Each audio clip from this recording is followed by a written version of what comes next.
Alaska, time for some Wednesday sports. I'm Joe Cook. The Ice Dogs are finally back in the Big Dipper this week. They've been on a 6-game road trip following the Christmas break. They finished 3-3 after the roadie. Now they'll be in their own barn for 6 straight. First things first, though, starting tomorrow, they host the Minnesota Magicians in a 3-game series. Taylor Munson, a.k.a. T-Money, has been money. He was named NAHL Forward of the Month for December and NHL Player of the Week for the Midwest Division to ring in the new year. He has 14 straight games with the point. That's best in the league, and he is 4th in scoring with 35. This Midwest Division Series pits the first place Ice Dogs against the last place Magicians. The Magicians are coming off a solid series split with the Minnesota Wilderness, allowing 3 goals in 2 games to the division runner-up. For this series, the Ice Dogs don't want to overlook the Magicians. They may have something up their sleeves.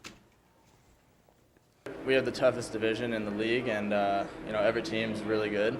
I don't think there's any team that's not as good as the other team or any other team. So we got to make sure we're not taking these guys for granted, and they're really good actually. So we just got to be ready for them. It's good to be back at the Dip. I mean, the road trip, it's always a lot of fun with the guys, but I mean, by the end, we all are tired. No excuses for us though. It was a tough series, 6 games in 9 days, but I felt like 3-3 not good enough for us, but a lot of teams would be happy with that result. The UAF women's basketball team is back at the Patty, and they prepare for a 3-game homestand this week. Tomorrow, they continue a tough schedule with first place St. Martin's. The Saints are the best defensive team, allowing only 54 points. They are 8-1 against D2 teams and are on a 6-game win streak. On Saturday, UAF hosts Western Oregon, who has lost 3 of their last 4. They are the lowest scoring team in the conference, but Dana Guterre is legit with 18.2 points and 9.7 rebounds per. That's 3rd and 2nd in the GNAC. But Nanook's head coach Cody Bench is getting contributions from freshman Victoria Milton and senior Ruth O'Neill. She wants the team to focus on what they do despite their tough schedule. I think it's just a matter of how mentally tough we are, ready to handle any kind of pressure we're going to face, what kind of adversity we're going to face during the game. And I think that the preseason schedule and the games up to this point have really helped us develop into a maturer team. Jordan's been finishing very well. I think all of us down low have been finishing well lately, and it's been helping us out a lot, inside out, so it's been really good. We don't have the greatest stats in shooting percentage, but a lot this week we've been working on transition shooting, stopping pops, pick and rolls, everything to help us get our rhythms back together.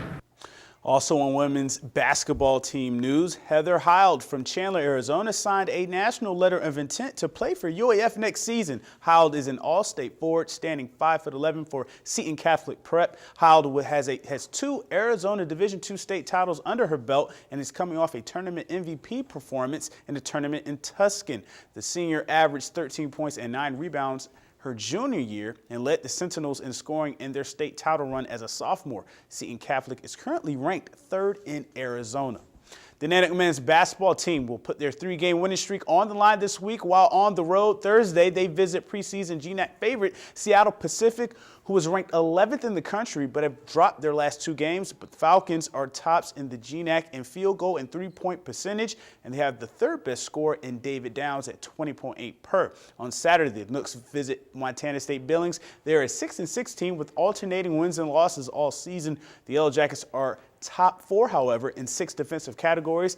Kalen Hatcher's 6.4 assists are a GNAC best, and he'll look to feed their leading scorer, Jonathan Megsna, at 14.3 points per game. Big matchup for the Nanooks. And today, West Valley senior forward Trayvon Brackett, the transfer from East, made his college choice in the early signing period, committing to Ancilla Community College. The Ancilla Chargers are in Donaldson, Indiana, and they are in the Michigan Community College Athletic Association. Brackett will be under 2nd-year head coach Aaron Butcher. The Chargers are currently 4-8, but they are 1-0 in their conference and have played 7 top 25 teams. So congratulations to Mr. Brackett.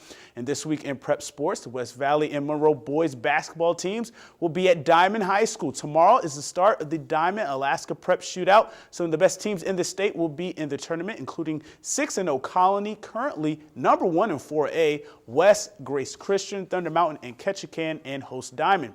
Back in the interior, though, prep hockey starts up again on Thursday with Chugiak, Glen Allen, and South visiting the interior to take on West Valley, North Pole, Hutchinson, and Lathrop. And don't forget about 4A wrestling, the John Tobin Invitational at North Pole High. get started on Friday, and tonight the Wolfpack and Patriots hit the mats at North Pole. Now let's announce the last Pro Football Challenge winner for Week 17. The Week 17 winner is Daniel Klein out of Delta Junction. Congrats, Daniel. Getting an oil change courtesy of Stanley Nissan. Daniel got 15 of 16 picks right and picked Philly to win over Dallas in Week 17. Remember that game? Picked them to win 21-17. The finals 24-22. And after the first playoff weekend, Ed Irby of North Pole won, and he gets an oil change courtesy of Stanley Nissan as well. Irby was 4 for 4. He picked my 49ers to win 27-24 of the Packers, and we won San Fran 23-20. And then in the final Pro Football Challenge standings, they count your best weeks and throw out your worst 4 weeks to get the final score. Robert came away with the regular season title with 179 points. And the ladies know some football. Debbie and Kathy tied for second with 175. AK Chick and Ernium tied for third with 174. Then something unprecedented. Fred Brown and Mike Schultz came back like the Colts did against the Chiefs. Mike Schultz finished with 170 points. Fred Brown out of nowhere with 167, and I finished at 162 after leading pretty much all regular season. I feel some type of way about that, but that's it for sports. Mike Schultz is next with your full weather forecast, and as always, we'll catch you next time.